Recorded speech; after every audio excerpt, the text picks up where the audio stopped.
Para comenzar nuestro estudio de hoy, quisiera relatar una triste historia.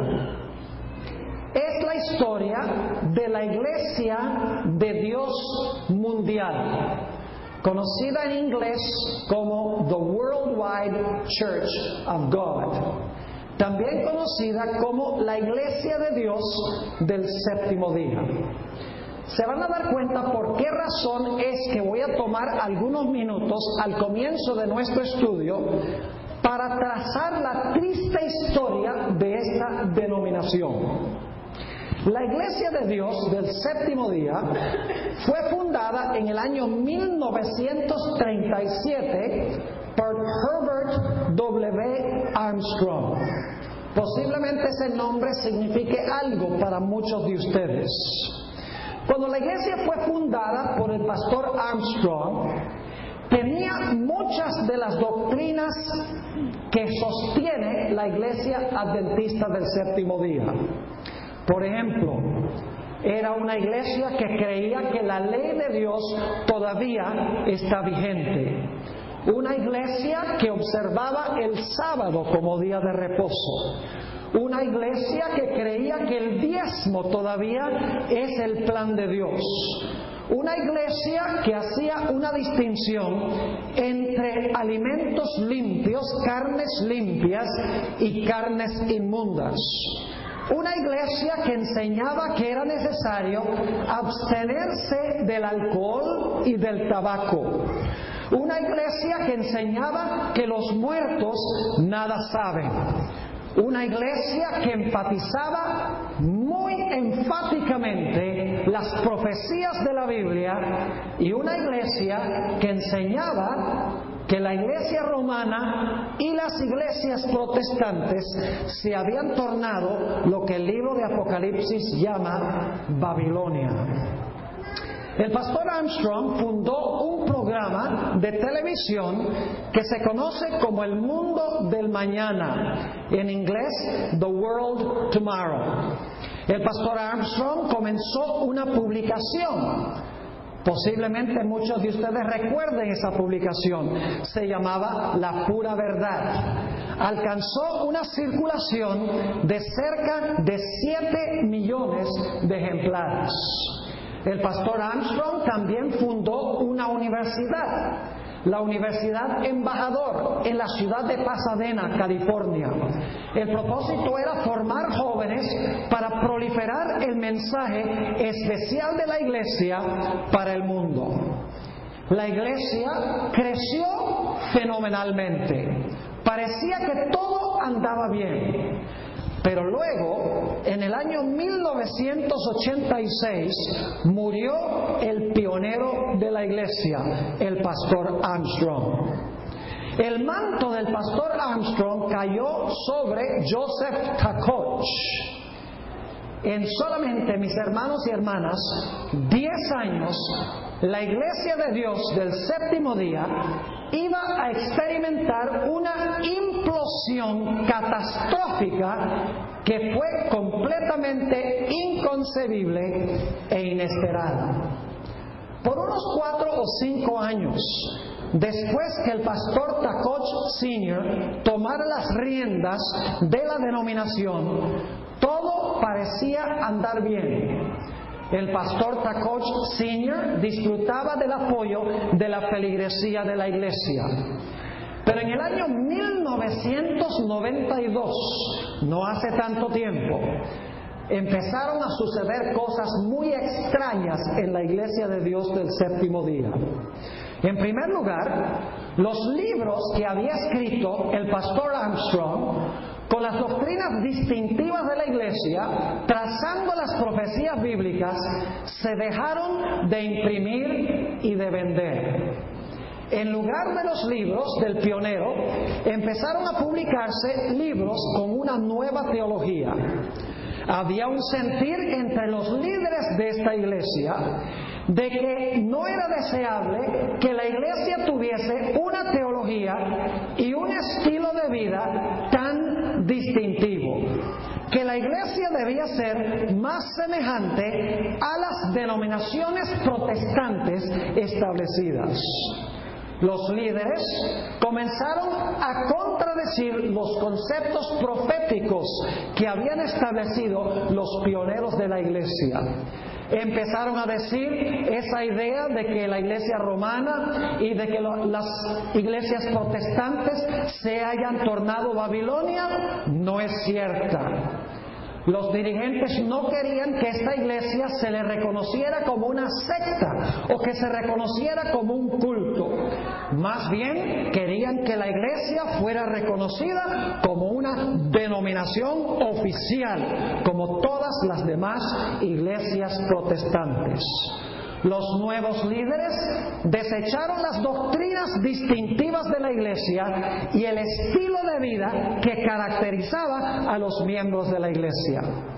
Hacia fines del año 1994, el pastor Takoch Sr.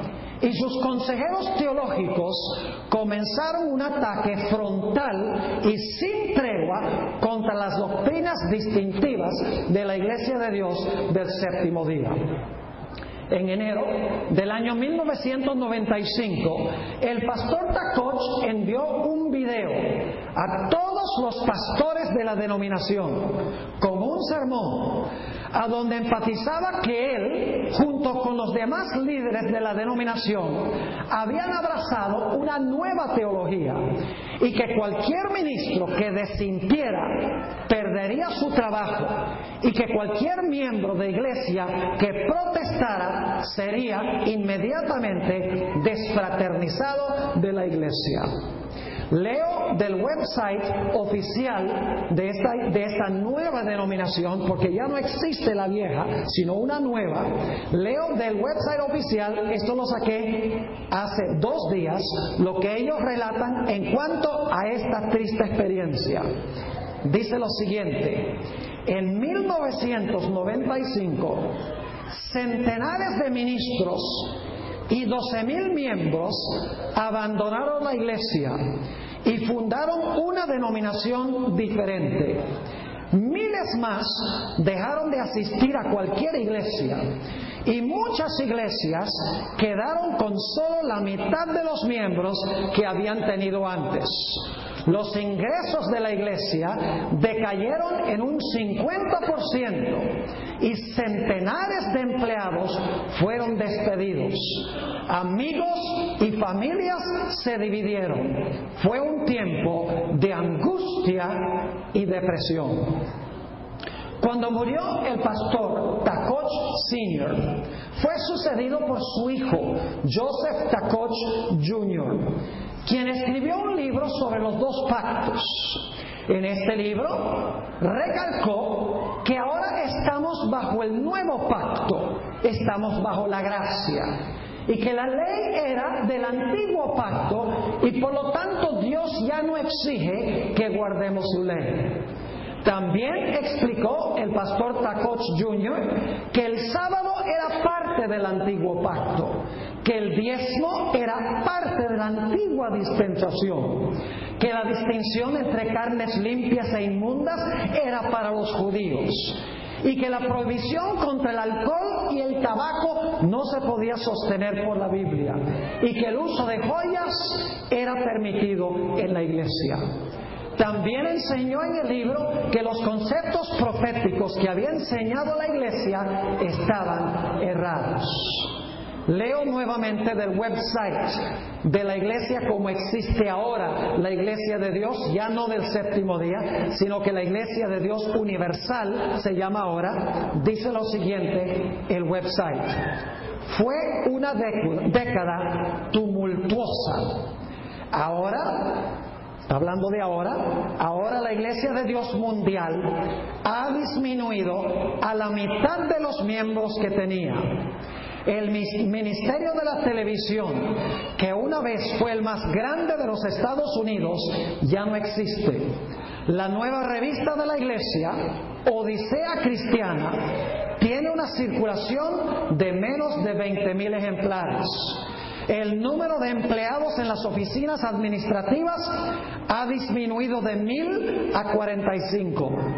La disminución de recursos nos ha obligado a despedir a algunos pastores de la nómina, y pastores laicos han sido asignados a las congregaciones más pequeñas.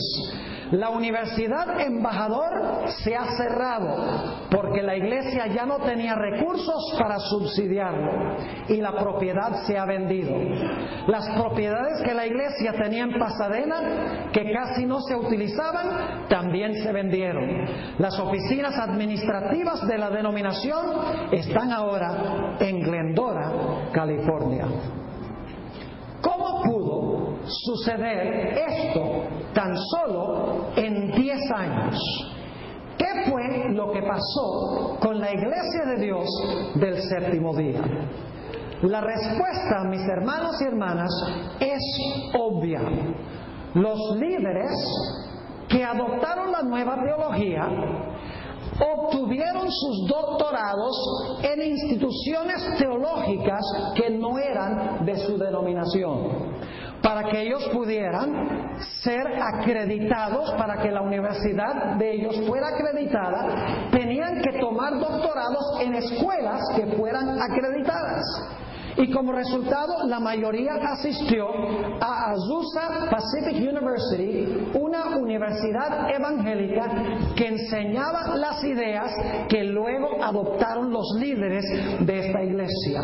Es decir, que al ir a adquirir su educación allá, asimilaron la teología de esa institución evangélica, la trajeron a la iglesia y empezaron a enseñarla.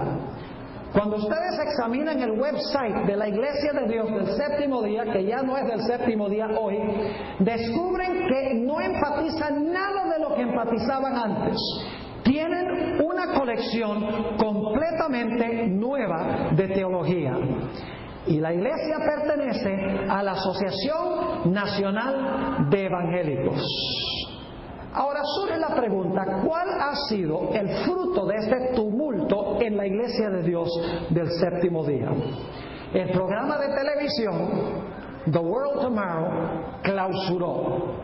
La revista La Pura Verdad, que tenía una circulación de 7 millones de revistas, ha disminuido a tener menos de 20,000. Ya no existe, hay una nueva publicación. En vez de artículos doctrinales, artículos sobre profecías, sobre las señales de la venida de Jesús, ahora los artículos tienen que ver con cómo vivir una buena vida en esta tierra, temas que no son controversiales. La Universidad de Embajador, como mencioné, cerró sus puertas. El 37% de los pastores renunciaron o fueron despedidos. El 50% de los miembros abandonaron la denominación. Amigos y familias se enemistaron, terminaron peleando. Algunos miembros perdieron completamente la fe en el cristianismo y se fueron al mundo. Otros miembros formaron ramales, denominaciones, pequeñas iglesias independientes. El 30 de abril comenzó un congreso en la ciudad de Indianápolis, 30 de abril de 1995, a donde 150 pastores de esta denominación decidieron formar una nueva denominación que se llama la Iglesia Unida de Dios, una iglesia que tiene aproximadamente 30,000 miembros. La Iglesia de Dios Mundial hoy es una iglesia del montón. Ha perdido su identidad. No tiene una estrategia misionera clara. No tiene un mensaje distintivo. No tiene una esperanza como la que tenían los fundadores. Y además ha sufrido severos problemas económicos. Ahora, con esto en mente, necesitamos hacernos la pregunta: ¿podría tal cosa ocurrir con la Iglesia Adventista del séptimo día? No solamente, mis hermanos, podría suceder, sino que ahora estamos en el proceso de ver muchas de las cosas que sucedieron en la Iglesia de Dios del séptimo día. quiero decirles que hay 4 cosas que mantienen a una iglesia con su identidad, con un claro sentido de identidad. Una de esas cosas son sus raíces. Para que una iglesia se pueda mantener vigente y viva, necesita constantemente recordar sus raíces. En segundo lugar, necesita siempre tener delante cuál es su misión. En tercer lugar, necesita tener claridad en cuanto a su mensaje. Y en cuarto lugar, tiene que tener clara cuál es su esperanza o su razón de existir. Si la iglesia pierde de vista sus raíces, su misión, su mensaje y su esperanza, el resultado es que sucederá lo que ocurrió con la iglesia de Dios del séptimo día o con la iglesia mundial de Dios. Una cosa que me preocupa, mis hermanos y hermanas, en cuanto a nuestra iglesia, la Iglesia Adventista del Séptimo Día, es que en gran medida estamos introduciendo a la iglesia toda una generación de gente que desconoce radicalmente nuestras raíces. Están entrando personas a la iglesia que no conocen cuándo se originó la iglesia adventista, dónde se originó la iglesia adventista. No saben nada del gran chasco de Guillermo Miller, de José Bates, de John Loughborough, de Jaime y Elena G. de White, del origen, de las raíces de la iglesia. Muchos hoy en día entran en la iglesia sin saber que la iglesia adventista tiene un mensaje especial. Ese mensaje está centrado en Apocalipsis 14 y el versículo 6 al 12. Ese es el mensaje para este tiempo, el mensaje distintivo de la iglesia adventista del séptimo día. Muchos entran y nunca oyen nada sobre los mensajes de los 3 ángeles. Muchos entran en la iglesia sin saber que la misión de la iglesia adventista es llevar los 3 mensajes angélicos a todo el mundo. Y muchas personas entran a la iglesia adventista sin tener claro en su mente que la esperanza de nuestra iglesia se encuentra en la gloriosa venida de Jesús en poder y gloria para llevar a un pueblo santo y purificado a la patria celestial. Y como estamos metiendo en la iglesia tantas personas que desconocen nuestras raíces, desconocen nuestro mensaje, desconocen nuestra misión, desconocen en gran medida cuál es nuestra esperanza, la iglesia corre peligro de sufrir lo mismo que pasó con la iglesia de Dios del séptimo día. Porque se puede comprobar que el problema con esa iglesia es que querían enterrar sus raíces. Querían deshacerse de su mensaje. Habían olvidado cuál era su misión y hoy han perdido de vista cuál es su esperanza, porque casi no predican nada sobre la segunda venida de Jesús. La sierva de Dios, en el libro Eventos de los Últimos Días, página 160, nos ha dicho esto: tenemos mucho más que temer de enemigos internos que de externos. Los impedimentos para el vigor y el éxito provienen mucho más de la iglesia misma que del mundo. Mis hermanos y hermanas, cuando nosotros examinamos el libro de Apocalipsis, nosotros nos damos cuenta que la iglesia adventista no es una iglesia del montón. Es una iglesia especial que Dios ha levantado en esta época de la historia para transmitir al mundo un mensaje especial para este tiempo. La iglesia adventista es la iglesia remanente de Dios. Sin embargo, mis hermanos y hermanas, muchas iglesias adventistas hoy en día han querido esconder el carácter distintivo de nuestra iglesia. Por ejemplo, escuchamos iglesias que tienen nombres como Adventist Community Church, Adventist Fellowship. Inclusive hay una iglesia en la ciudad de donde yo vengo, en Fresno, California, que se llama Seven Palms Community Church. ¿Y saben por qué se llama Seven Palms Community Church? Porque enfrente de la iglesia hay 7 palmeras. Literalmente.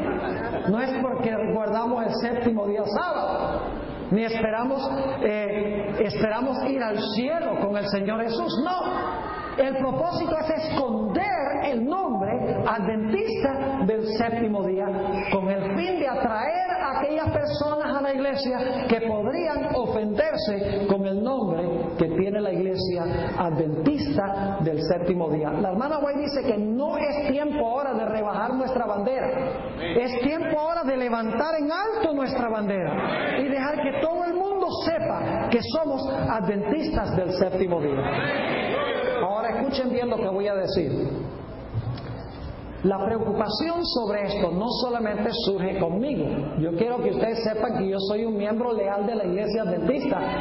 Estoy aquí, peleo por esta iglesia, amo esta iglesia y por eso hablo de esta manera. Porque yo creo que a pesar de que la iglesia tiene altibajos, es la iglesia de Dios y Dios va a traer a la iglesia al punto donde Él quiere que esté. Pero esta preocupación que yo comparto no solamente es mía, es una preocupación de altos dirigentes de la iglesia adventista. Por ejemplo, el pastor Tomás Mostert es presidente de nuestra unión, de la Unión del Pacífico. Por muchos años él cuenta que él creía que era necesario mandar a nuestros pastores a tomar cursos de entrenamiento en las grandes iglesias protestantes para aprender cómo sembrar y cómo crecer iglesias grandes como las que tienen los protestantes, mega iglesias, iglesias que crecieran numéricamente.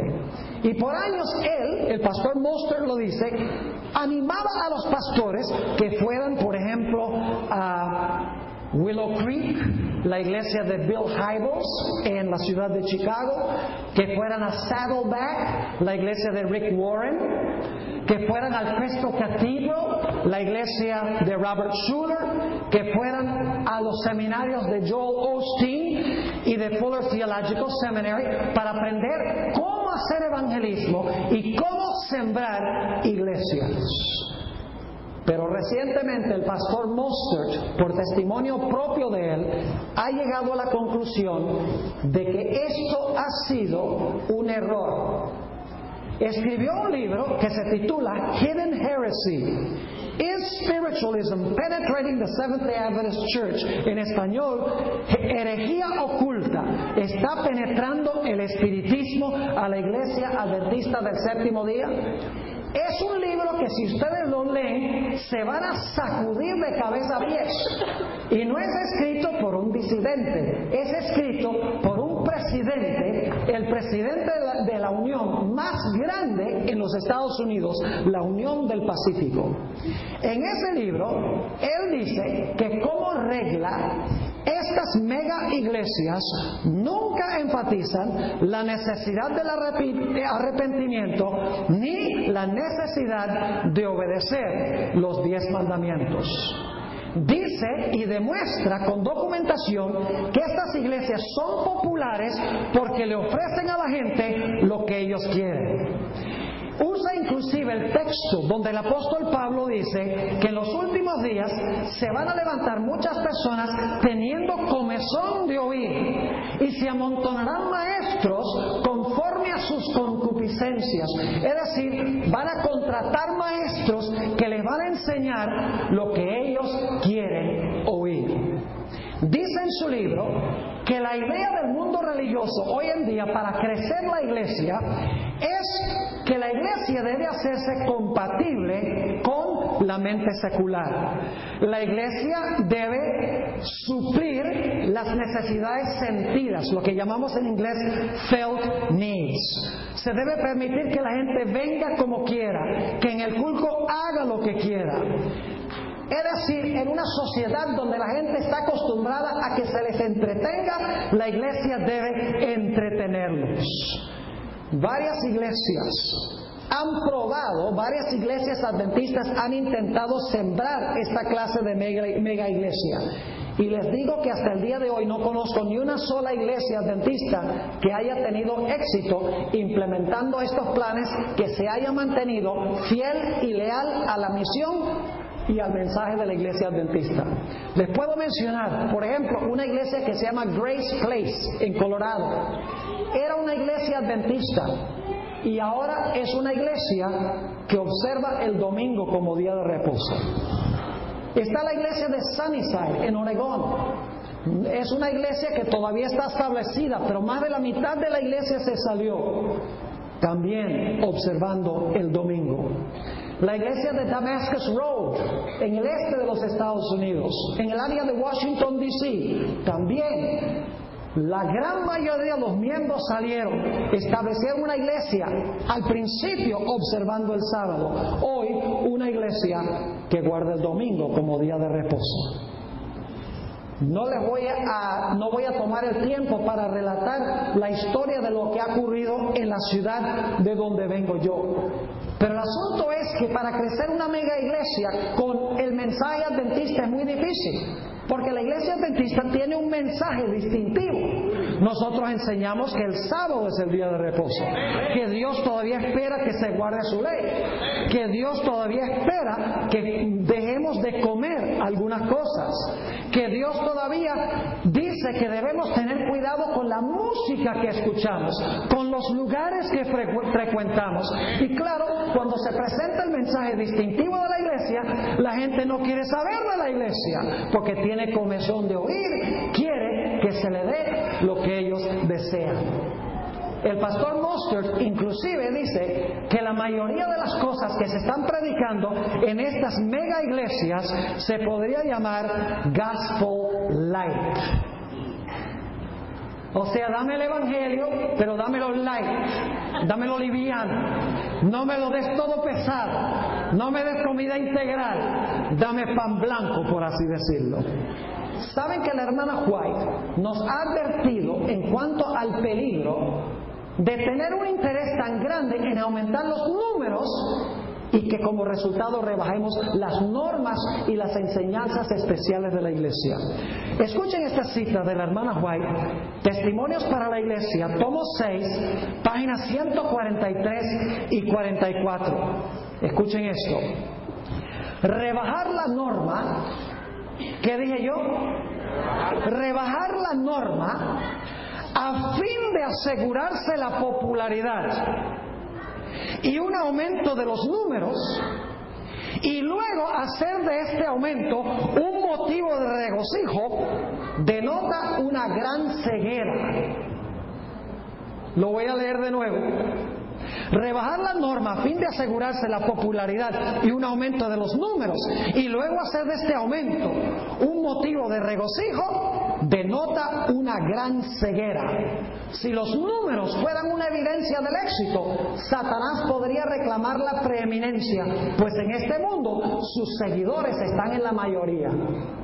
La prueba de la prosperidad se halla en el grado del poder moral que permea el colegio. Está hablando de la educación, pero el principio se aplica en todos los niveles. Dice, es la virtud, la inteligencia y la piedad de la gente que compone nuestros colegios y no sus números lo que debe darnos razón para regocijarnos y para agradarle a Dios. En la Review and Herald del 10 de enero de 1893, la hermana White dijo esto: se debe tener gran cuidado al aceptar miembros en la iglesia, pues Satanás tiene sus artimañas engañosas, a través de las cuales se propone a meter hermanos falsos a la iglesia, por medio de los cuales pueda obrar más eficazmente para debilitar la causa de Dios. Muchas veces, mis hermanos y hermanas, estamos introduciendo a la iglesia, bautizando personas que no están viviendo de acuerdo con las normas y ni siquiera conocen el mensaje distintivo de la iglesia y la misión especial de la iglesia para este tiempo. El resultado es que estamos introduciendo a la iglesia una multitud mixta. Ahora ustedes conocen la parábola del trigo y la cizaña. Ahí dice que vino el enemigo y sembró la cizaña. Pero mis hermanos y hermanas, Dios no nos pide a nosotros que sembremos la cizaña. Es decir, Dios quiere que la gente esté bien informada, esté practicando el mensaje, conozca el mensaje bien antes de que sean bautizados. Y la gente dice, pero Pastor Bor, al fin y al cabo, si la gente dice, yo creo en el Señor Jesucristo, ¿acaso no hay que bautizarlos? ¿Saben que en el desarrollo de un bebé hay crecimiento antes del nacimiento, sí o no? Yo pregunto, ¿un bebé es concebido y nace el mismo día?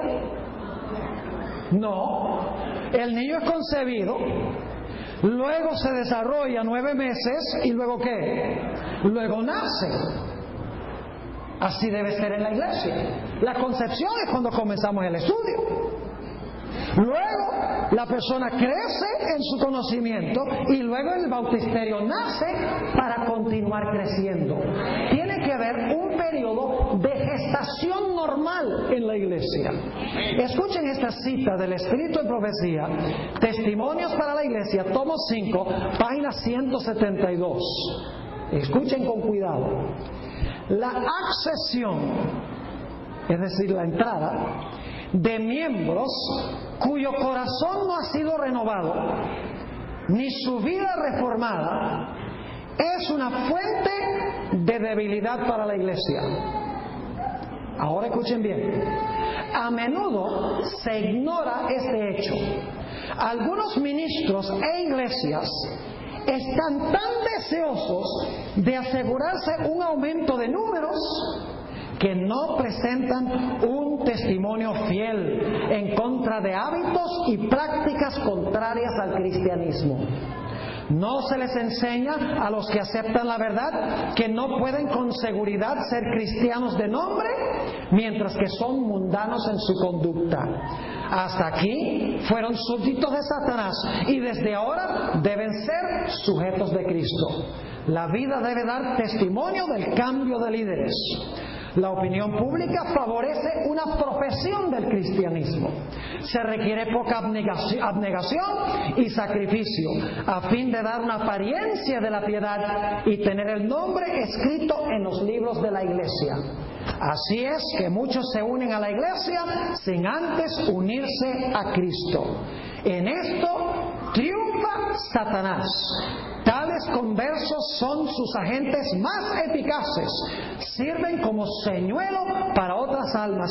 Son luces falsas que arrastran a los desprevenidos a la perdición. Todo eso se debe al hecho de querer un gran aumento de los números.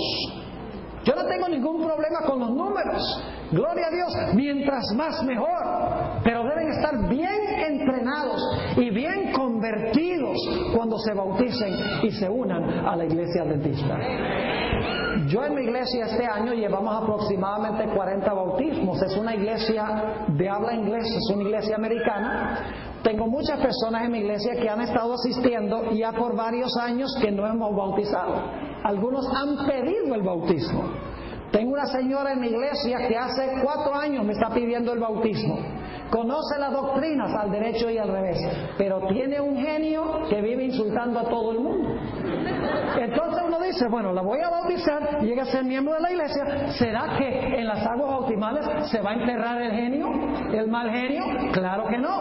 Hay que mostrar el fruto de la conversión y la entrega al Señor.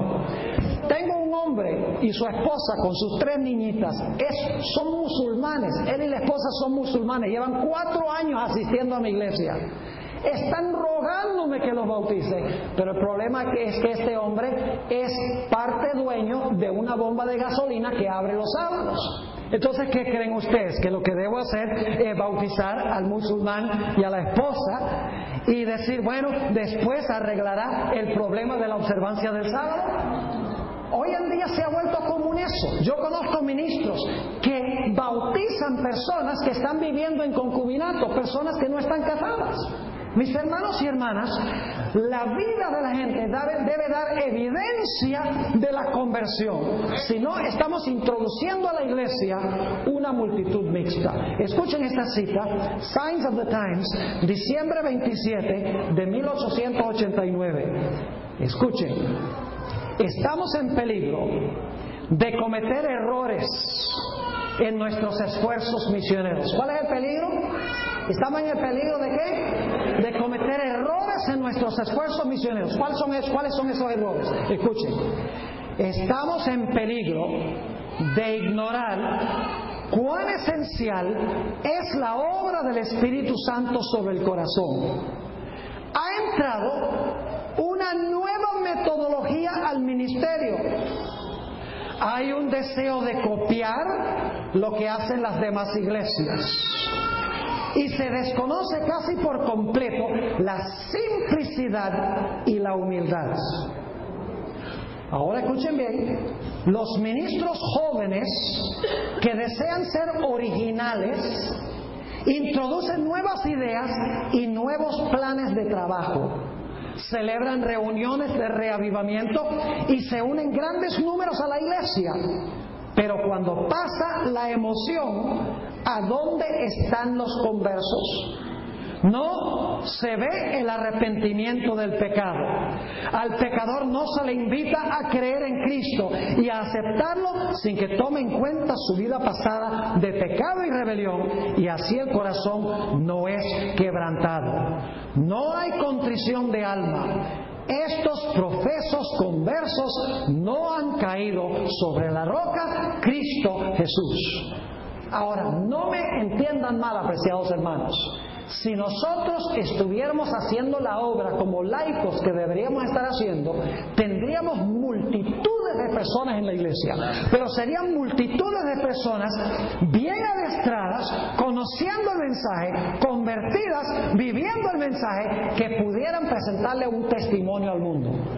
Pero el problema es que estamos llenando a la iglesia con un montón de personas que en realidad no están convertidas, no conocen nuestras raíces, no conocen nuestra misión, no conocen nuestro mensaje y no conocen cuál es nuestra esperanza. Ahora yo quisiera leerles una carta. En realidad no es una carta, es un discurso.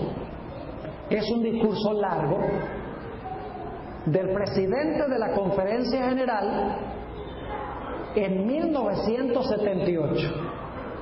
Algunos de ustedes recordarán al pastor Robert Pearson, uno de los presidentes de la Conferencia General más piadosos que hemos tenido en la historia de la Iglesia Adventista. Yo tengo un amigo venezolano, Antonio Rodríguez, para los que son de Venezuela, vivió en la ciudad de Anaco, creció allá en el oriente, en el estado de Anzoátegui. Y me contaba que cuando él trabajaba en la Conferencia General, porque a él le tocaba limpiar las oficinas de la Conferencia General, llegaba como a las 3:30, 4 de la mañana para hacer su trabajo de limpieza, y cuenta que a veces a las 4, 4:30 de la mañana llegaba el pastor Pearson a su oficina y duraba desde esa hora hasta la hora de comenzar el trabajo orando por la iglesia. Muy a menudo entraba, era un hombre piadoso.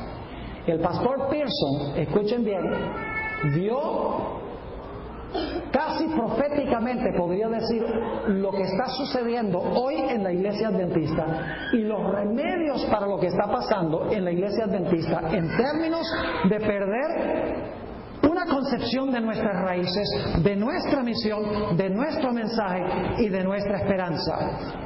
Lo que voy a leer ahora es el discurso que él dio el 15 de octubre de 1978 al concilio anual de la Conferencia General. Es decir, él está dando este discurso a los representantes de la obra a nivel mundial. Ahora, no me gusta leer mucho en los sermones, pero este discurso es tan importante que voy a leerlo y me paro de vez en cuando para hacer algunos comentarios. Dice así: esta será la última vez en mi capacidad de presidente que me presentaré ante los líderes mundiales de mi iglesia, su iglesia, nuestra iglesia, y tengo algunas palabras que quiero dejar con ustedes. La fuente de mis comentarios se halla en algo que escribieron el pastor Ralph Neal y su esposa, donde describen, escuchen bien, donde describen cómo una secta evoluciona hasta llegar a ser una iglesia. Es decir, él va a describir, usando el artículo que escribieron los esposos Neal, cómo una iglesia evoluciona de una secta a una denominación. Dice lo siguiente: afirman los autores que con frecuencia una secta es fundada por un líder carismático. ¿Tuvimos eso en la iglesia adventista? ¿Cómo no? Y ese líder carismático tiene gran energía y espíritu de entrega. La secta se levanta como una protesta en contra de la mundanalidad y el formalismo en la iglesia. Generalmente, los pobres se unen a ella. Los pioneros de la iglesia adventista eran todos pobres. Sigue diciendo, los ricos perderían mucho si se vincularan con ella, pues es impopular, odiada y perseguida por la sociedad en general. Tiene creencias bien establecidas que son defendidas celosamente por los miembros. Cada miembro toma una decisión personal de unirse al movimiento y sabe bien lo que cree. Hay poca organización o propiedades y hay pocos edificios. El grupo tiene normas estrictas de conducta.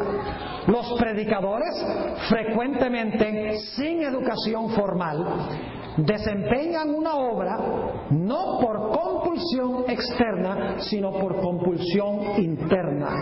Hay poco interés en tener buenas relaciones públicas. Esa es la primera generación. Ahora escuchen. Y entonces la secta pasa a la segunda generación. Con el crecimiento surge la necesidad de organización y edificios.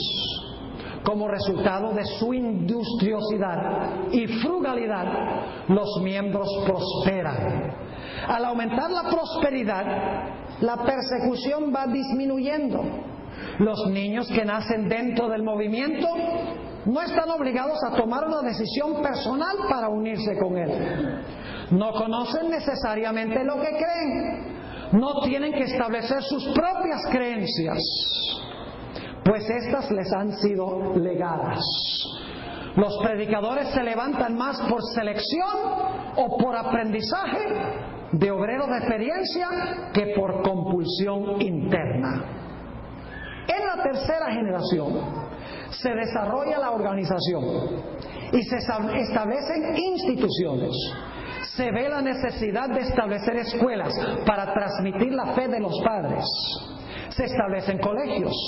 Hay que exhortar a los miembros a que vivan en armonía con las normas, mientras que al mismo tiempo se rebajan las normas para pertenecer a la iglesia. El grupo se vuelve flojo para desfraternizar a miembros infieles. El celo misionero se resfría. Ahora la iglesia se preocupa más por las relaciones públicas. Los líderes estudian los métodos para propagar su fe y a veces emplean recompensas extrínsecas para motivar a los miembros a la obra misionera. Los jóvenes empiezan a cuestionar por qué son diferentes a los demás y empiezan a casarse con los que no comparten la misma fe. ¿Vamos bien? Claro que sí, podemos ver el desarrollo. En la cuarta generación hay mucha maquinaria. Aumenta el número de administradores, mientras que el número de obreros en los campos locales disminuye proporcionalmente. Se celebran grandes concilios eclesiásticos para definir las doctrinas. Se establecen más escuelas, universidades y seminarios. Estos van al mundo para conseguir acreditación. ¿Qué hacen los colegios y seminarios y escuelas? Estos van al mundo para conseguir acreditación y tienden a secularizarse. Se reexaminan las posiciones y se modernizan los métodos. Se presta atención a la cultura contemporánea, manifestando interés en las artes, la música, la arquitectura, la literatura. El movimiento procura hacerse relevante para la sociedad contemporánea y se involucra en causas populares. Los servicios llegan a ser formales. El grupo goza de completa aceptación por el mundo. La secta se ha transformado en iglesia. Y luego hace esta apelación. Hermanos y hermanas, esto nunca debe pasar con la iglesia adventista del séptimo día. Esto no le pasará a la iglesia adventista del séptimo día. Esta no es una iglesia cualquiera, es la iglesia de Dios. Dios está contando con ustedes, mis hermanos y hermanas, estoy leyendo todavía de él, que están sentados en este santuario para que esto no ocurra. Hermanos y hermanas, ya hay movimientos sutiles, está hablando de 1978, ya hay movimientos sutiles que están empezando a agitar. Lamentablemente, hay aquellos dentro de la iglesia que desprecian la inspiración de la Biblia, se mofan de los primeros 11 capítulos del libro de Génesis y cuestionan la cronología corta de la tierra que presenta el espíritu de profecía. Hay aquellos que sutil y no tan sutilmente atacan el espíritu de profecía. Hay aquellos que apelan a los reformadores protestantes y a los teólogos contemporáneos como fuente y norma de las doctrinas de la iglesia adventista del séptimo día. Hay aquellos que supuestamente están cansados de las frases anticuadas del adventismo. Hay aquellos que desean que olvidemos las normas de la iglesia que tanto amamos. Hay aquellos que desean tener y procurar el favor de los evangélicos. Aquellos que quisieran echar a un lado nuestro carácter distintivo como pueblo peculiar. Y aquellos que les gustaría que siguiéramos el camino del mundo secular y materialista. Si ustedes no creen que eso está pasando en la iglesia adventista, cuando yo llegué a la iglesia que yo pastoreo hace casi 12 años, yo heredé un pastor de jóvenes que estaba allí. Y un día conversaba yo en mi oficina con él. Él había estudiado en una universidad adventista donde hay maestros que no creen que la creación se realizó en 7 días literales, que creen que había muerte mucho antes del pecado. Y de ahí fue que adquirió esta información. Estábamos sentados y él me dice, ¿tú crees en realidad que el mundo fue creado en 7 días literales? Yo dije, claro que sí. ¿Tú no crees eso? Él dice, no, yo no creo eso. Dice, yo creo que había muerte mucho antes de la creación. Yo creo, me dijo, que Dios usó la evolución como su método de creación. Y yo me quedé aterrado. Y tenía que averiguar un poquito más. Y le dije, ¿qué haces con el relato bíblico?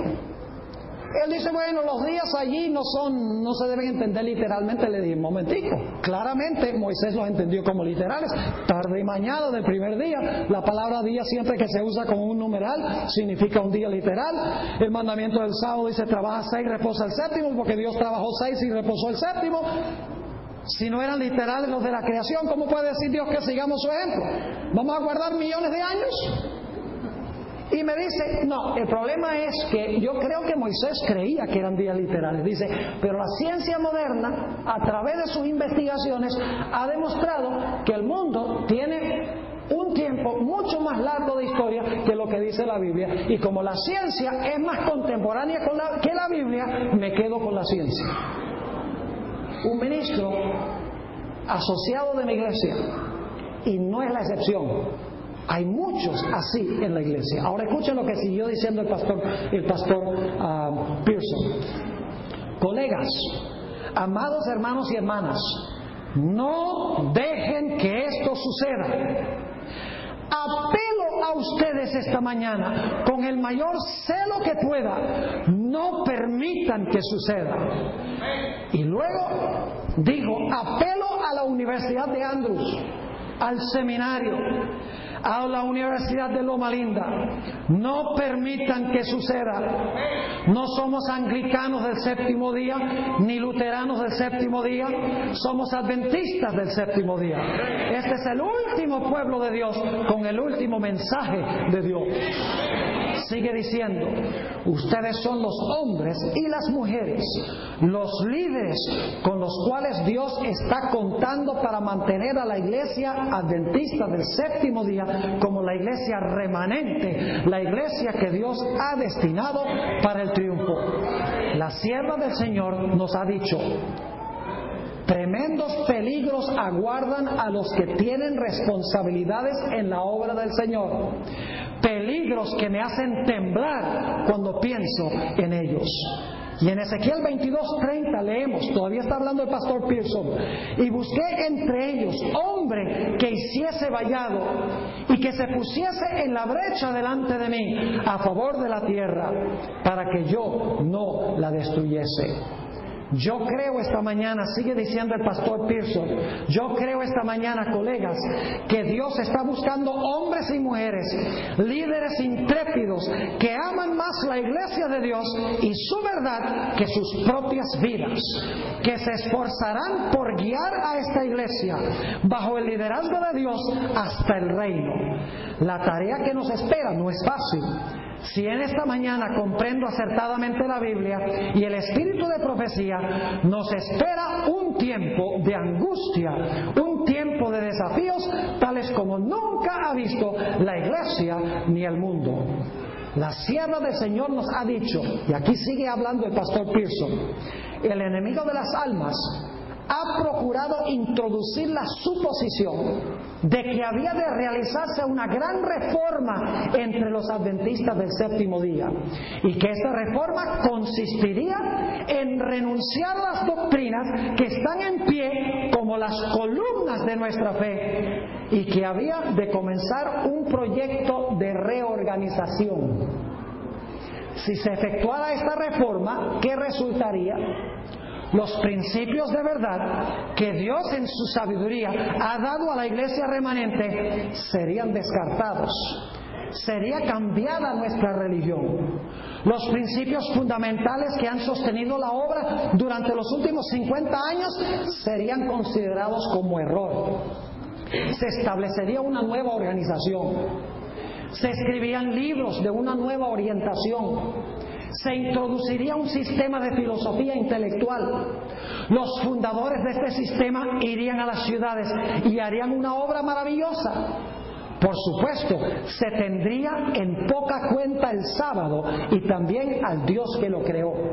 No se permitiría que nada se interpusiera en el camino del nuevo movimiento. Los dirigentes enseñarían que la virtud es mejor que el vicio, pero habiendo puesto de lado a Dios, resolverían depender del poder humano, que no tiene valor sin Dios. Y luego sigue diciendo el pastor Pearson, la iglesia adventista del séptimo día tuvo su alfa hace muchos años. Ustedes y yo somos los líderes que nos toca enfrentarnos al omega, el cual tendrá el mismo origen sutil y satánico. Su efecto será más devastador que el alfa. Hermanos, les ruego, estudien, sepan lo que está por delante, y entonces con la ayuda de Dios preparen a su pueblo para enfrentarlo. Y luego da estas citas de la hermana White.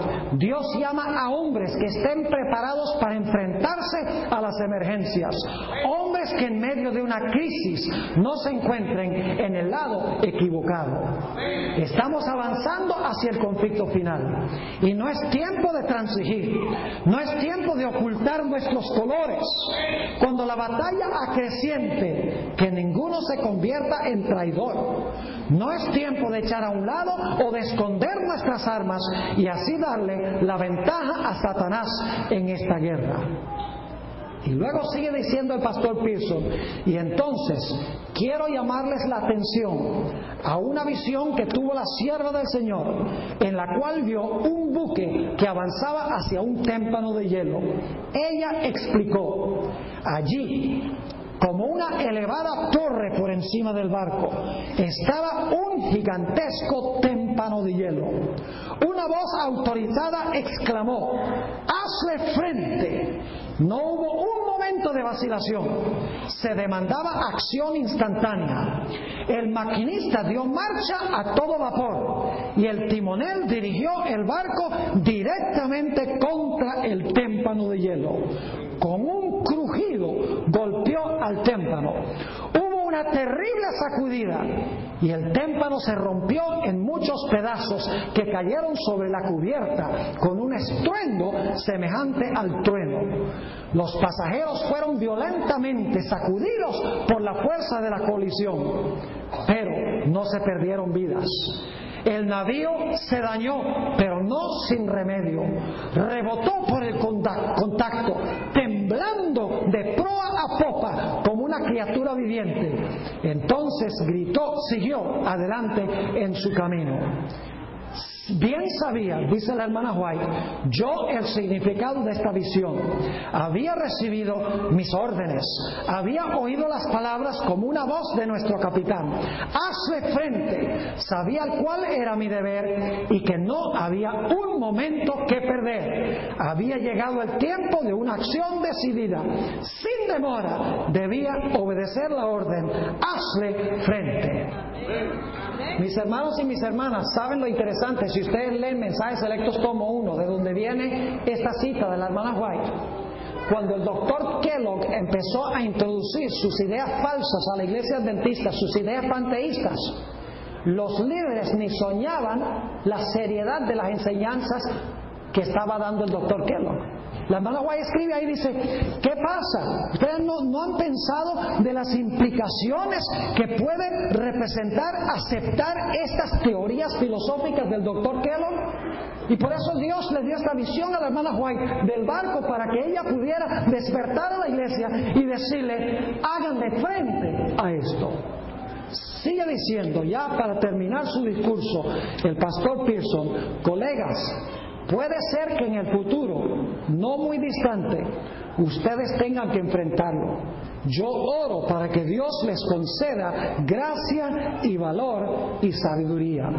Finalmente, de Mensajes Selectos, tomo 2, página 450, el pastor Pearson citó: cuán maravilloso es pensar que la gran controversia se aproxima a su fin.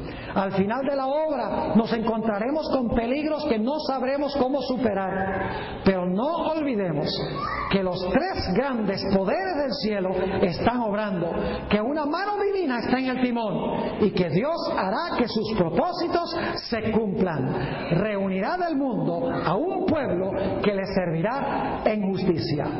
Esta obra no depende de ningún hombre, depende de nuestra relación con Él. Solo hay una manera de enfrentarnos al futuro y es al pie de la cruz. Una iglesia que tiene sus ojos fijos en el hombre del Calvario nunca seguirá el camino de la apostasía.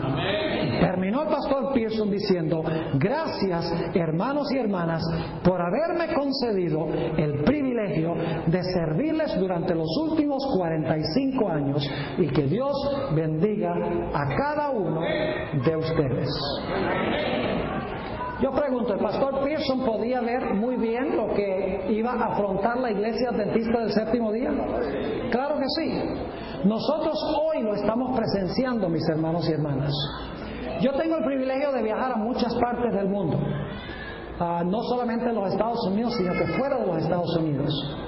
Y yo me quedo aterrado cuando yo visito esos lugares, lo poco que sabe la gente sobre el mensaje adventista. Cosas que yo considero ser básicas, que considero ser fundamentales, y las predico, y la gente viene después y dice: ¡wow! Yo no sabía eso. Y me pienso para mí mismo: ¿dónde has estado tú los últimos años? ¿Qué estás leyendo? ¿Quién te está instruyendo? Mis hermanos y hermanas, el permanecer en la iglesia adventista depende de estos 4 factores. de conocer bien nuestras raíces y estar orgullosos de nuestras raíces. En segundo lugar, de tener claramente establecido en nuestra mente nuestro mensaje total y completo. Tener claramente nuestro sentido de misión, que es que debemos llevar los mensajes de los 3 ángeles al mundo y que nunca perdamos de vista la esperanza, la bienaventurada esperanza de la venida del Señor Jesús en poder y gloria para buscar a su pueblo y acabar con este mundo de sufrimiento, de clamor y de dolor. Mis hermanos y hermanas, yo considero un privilegio el que Dios me ha llamado para predicar en la Iglesia Adventista del Séptimo Día. Qué gran privilegio en estos últimos días levantarse para proclamar el mensaje especial de Dios. Ahora permítanme decirles esto: hay muchas personas que dicen la Iglesia Adventista se ha ido demasiado lejos, yo voy a salir y voy a establecer un movimiento independiente. Ya no hay esperanza para la Iglesia. Mis hermanos y hermanas, no solamente hay esperanza para la Iglesia, sino que yo veo ahora en la Iglesia cosas que están sucediendo que indican que los mejores días de la Iglesia Adventista están por delante, no están atrás. Por ejemplo, cuando yo voy a presentar un seminario en lo que antes se llamaba General Youth Conference, que hoy se llama Generation of Youth for Christ. Cada año tienen una convención anual. El año pasado fue en Baltimore. 6,000 jóvenes, la crema de las iglesias en Norteamérica primordialmente, pero de diferentes partes del mundo. Interesante, todos allí bien vestidos, con música reverente, con sus Biblias abiertas, estudiando la Biblia. Los sábados hablando sobre temas espirituales, no divagando a cosas seculares. Yo digo, hay esperanza para la Iglesia Adventista. Saben que hace un par de meses tuve el privilegio de predicar en una reunión del GYC, pero era regional en el sur de California. Me quedé aterrado. ¿Saben cuál era el himno tema? Siervo de Dios, la trompeta tocar. Se cantaron puros himnos. Hoy en día el himnario peligra de que la Pacific Press ya no lo imprima más, porque la gente ya no lo usa. Cantaron puros himnos y cantaban con un ánimo, con un entusiasmo, pero increíble. Esos 500 jóvenes que estaban reunidos allí, ansiosos de terminar la obra del Señor, encendidos con el estudio de la palabra del Señor. Y el sábado, cuando estábamos en el comedor almorzando, yo dije, yo voy a entremezclarme ahí, voy a caminar para ver de qué están hablando los jóvenes. Y fíjese que sin excepción, cada mesa por la cual pasaba, los jóvenes, en vez de estar hablando del último carro y de la última moda y de cosas mundanas, todos estaban hablando de lo que estaba pasando en las reuniones, estaban hablando de temas espirituales, estaban hablando de cómo iban a establecer ramos del GYC en su iglesia local, en su región local, para compartir el mensaje especial de la Iglesia Adventista del Séptimo Día. Estas son las cosas que los disidentes no les dicen a ustedes, porque tienen la perspectiva de presentar solamente lo malo que hay en la iglesia, que se está enseñando. Algunos profesores enseñan la evolución, algunos no creen en el espíritu profecía, etcétera. Es verdad todo eso, pero también es verdad que hay mucha gente fiel dentro de la Iglesia Adventista del Séptimo Día, que Dios tiene una juventud que se está levantando hoy, que está levantando la norma de la iglesia, que está diciéndole a nosotros los adultos, diciendo, vuelve a las raíces, vuelve al mensaje, vuelve a la misión y vuelve a la esperanza. Jóvenes que quieren que Jesús venga pronto para que podamos estar en el reino. La pregunta clave es, ¿estamos nosotros hoy en día en la misma página? ¿Ustedes creen? Mis hermanos y hermanas, estamos viviendo los últimos momentos de la historia. ¿Ustedes creen eso? No podemos. Mire, cuando los musulmanes, más de 200 líderes musulmanes, líderes grandes, reyes de naciones, primeros ministros, escolásticos, le enviaron una carta al Papa diciendo, la única esperanza de la supervivencia del mundo es que los musulmanes y los cristianos se unan en común en 2 principios. Uno, que tenemos un mismo Dios, y 2, que debemos amar a Dios y debemos amar a nuestro prójimo. olvidémonos de nuestras diferencias, dicen, teológicas. No son importantes. Unámonos a base nada más del amor. La sierva de Dios dijo que eso iba a pasar entre protestantes y la iglesia romana. Nunca dijo que iba a pasar entre musulmanes y cristianos. Es interesante lo que el Espíritu de Profecía dijo hace tantos años está pasando. Ya uno no es capaz de mantener un registro de todos los desastres naturales que hay en los Estados Unidos. Increíble. Un costo enorme al gobierno de los Estados Unidos. Guerras y rumores de guerras. Unión de iglesia y Estado en los últimos 6 años. Increíble. Estamos viendo suceder las cosas delante de nuestros ojos. Pero ¿dónde estamos nosotros? Sentados cómodamente en la iglesia, disfrutando del culto. Ya no somos ni siquiera adventistas del séptimo día, somos adventistas de 9 a 12:30 del séptimo día. Mis hermanos y hermanas, es tiempo que nos despertemos. Es tiempo de que recordemos nuestras raíces, nuestro mensaje, nuestra misión y nuestra esperanza. Y que terminemos la obra del Señor para que podamos irnos a casa. ¿A usted le gusta vivir en Miami? ¿Le gusta Miami? ¿Sí le gusta Miami? ¿Le gusta el tráfico de Miami? ¿No? ¿Le gusta pagar tolls en cada lugar? Claro que no le gusta eso. ¿No sería mucho mejor ir al cielo? Entonces, ¿qué estamos haciendo para que eso suceda? ¿Qué estamos haciendo para apresurar la venida de Jesús?